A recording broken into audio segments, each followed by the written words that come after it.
So after the rip-roaring success of yesterday's video, which brought about a number of ANCAPs that felt the need to remind me that taxation is theft, thank you for your contributions, I thought we would move in a different direction and talk about academia, where male, pale and stale university professors are to be given reverse mentors. Now I know what you're all thinking. What on earth is reverse mentor? Surely it's just mentor, or are they going to be that person's boss? If the reverse of a mentor is a mentee, why call it reverse mentor?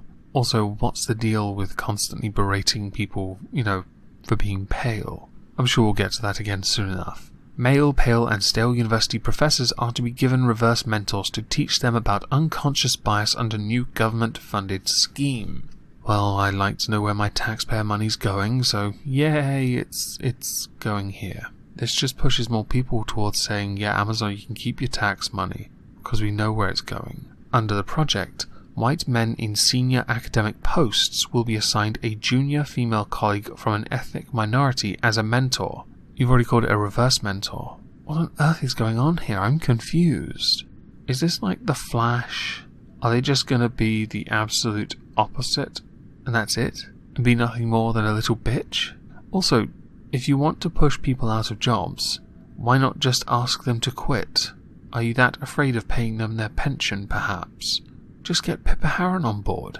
She just thinks white people should quit anyway. But now you're giving people who are white in senior positions an ethnic minority female mentor to teach them about their unconscious bias.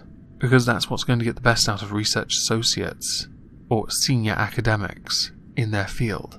Constantly making them feel guilty about their very existence, because they didn't get there on merit. No. They got there because of patriarchy and racism. You wait, in a couple generations' time it's predominantly going to be Asian men and women. What are you going to do then? Are you going to get the Asian men and women pale mentors? Or are you going to then give them also black women mentors? Because only they can truly understand the suffering of all minorities. Professor John Rowe, who was overseeing the project at Birmingham University, go figure, said he hoped the scheme will allow eminent professors to confront their own bias and leave them feeling quite uncomfortable. That is only if there is a bias there. I know you will say, yes, but it's unconscious bias. No.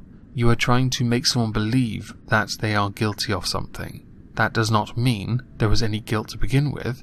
You are trying to get them to believe that a lie is true. Once you have done that, then you're going to say, you're a bad person. I'm surprised that if you were successful in getting someone to admit their bias, that you didn't then just slap them with disciplinary action, or just fire them because they're basically racist. And you don't want that on your reputation, now do you? What is understood about unconscious bias is that we have all got it, but the more you learn about it and become conscious of it, the more you can act. What I have here is a pile of hay, and somewhere in it is a problem. Now I'm going to go digging through it to find the problem, even if there is not a single problem in there. I believe there's one, so I must now make one, because it's the only way I can sleep at night, by fabricating bullshit to make people feel really bad about themselves, because that's what you need in a working environment. Fuck meritocracy. While it is well known and obvious that women and minority groups suffer setbacks to their career progression, no one really understands why. Personal choice, which would include things like having children, it's not that complex. It's just that people don't seem to like that people mention this.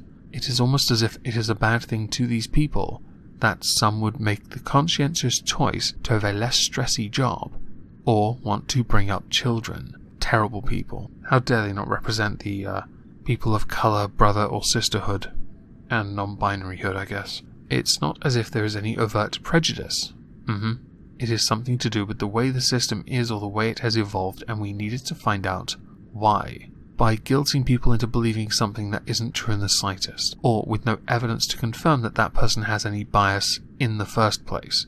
You put someone on them whose job it is then to make them think that there is something wrong, and basically not really demasculate them, more like just bring their integrity into question to the point where they feel like their reputation is going to negatively be impacted on because of it. The mental scheme is one element of a broader project aimed at challenging bias funded by the Engineering and Physical Sciences Research Councils. Professor Rowe, who is a Director of Research at Birmingham University's College of Engineering and Physical Science, said he hoped to interrogate the underlying causes that lead to the underrepresentation of female and ethnic minority academics at the top of academia. In STEM, you might have an argument. Might. But as STEM is meritocratic, I think the answer should be far simpler. And you kind of mention it in passing. Underlying causes that lead to underrepresentation of female. And then you just remove that bullshit in the middle and replace it with in academia. And it always comes back to women not being as interested in that. Underrepresentation does not mean they have not had the opportunity. It means they've then made the decision to not do it, or simply not be as good as their male counterpart. We are mindful that previous attempts at addressing such imbalances have not been successful, probably because they were as poorly conceived as this. So we are investigating new ways of understanding how to support progression of our female and ethnic minority colleagues by dragging white men down to your level, which is what you're doing. As always, social justice in action. Not looking to elevate other people, simply looking to lay blame on someone and then to drag that person down to your level. How pathetic. It's almost embarrassing at this point. Questions such as, is there a bias when the gender of the academic is known? Is it the result of the group dynamic of a panel of assessors? And, are women encouraged to work in particular research areas, perhaps those outside of STEM subjects? Will also be addressed. I can hardly wait. Staff from Birmingham will work with researchers from 2 other universities and an NHS Foundation trust, and this project is part of a £5.5 million anti-discrimination drive in engineering and physical sciences. I think you've already gone in on a false premise, in that you believe there is discrimination in engineering and physical sciences, and you are not paying as much attention to the current intake of students and addressing why people from ethnic minority backgrounds, and women of course, are not taking up engineering and physical sciences as much as men. There are obvious answers here. We all know them. They have been said many, many times, and it always comes back to that personal choice, or simply not being good enough. But as we have discovered from this equality, diversity and inclusion project, it is less likely it's going to be helping anyone. It's instead going to be demeaning, demoralizing, breaking down someone that you have no intention of then rebuilding back up, because you can't get the people in the first place up there on merit. Which is why movements like this and projects like this are not only a waste of time, they're a waste of money, a waste of resources across the board. They have no place in academia. And this is why I really hate it when this SJ crap creeps in. Now it's interesting to note underneath they have this Diversity in Education 2014 to 2015 study chart thing.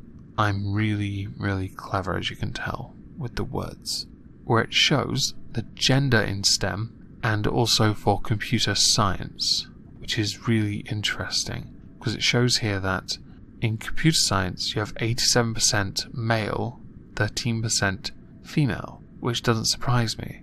I don't know many female code monkeys. Now, of course, I have to be careful there, because someone might say, but with the ethnic one, with it being 63% white and 37% being black ethnic minority crap, you saying code monkey is racist? Fuck off. With STEM, 68% men, 32% female, and that same applies for race. I maintain a firm position. I don't care about race when it comes to academia. Merit should be what supersedes all. Your skill is what matters, not what you have on the surface.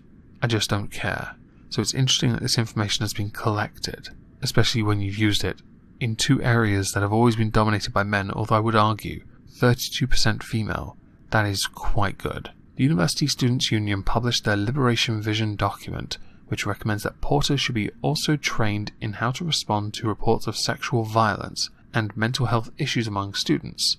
The documents say that and cleaners, known as scouts, tutors, supervisors, and senior tutors should also partake in the training. And after a little reading of that 11-page document, I noticed that there were some gaps in it, where you noted that the Equality Act of 2010 does not include protections for paternity or no-binary parenting. Lost there, I just gave up. And you've also got bits here with, the Council does not hold policy on condemning all forms of harassment and discrimination. Right. And with all of that nonsense out of the way, this just further cements my belief that UK universities are almost the butt of all jokes ever. I'm so glad I finished in 2011, so I hope everyone has a lovely Tuesday, and thank you all for listening. Oh, goddowns. In your arse. Imagine my shock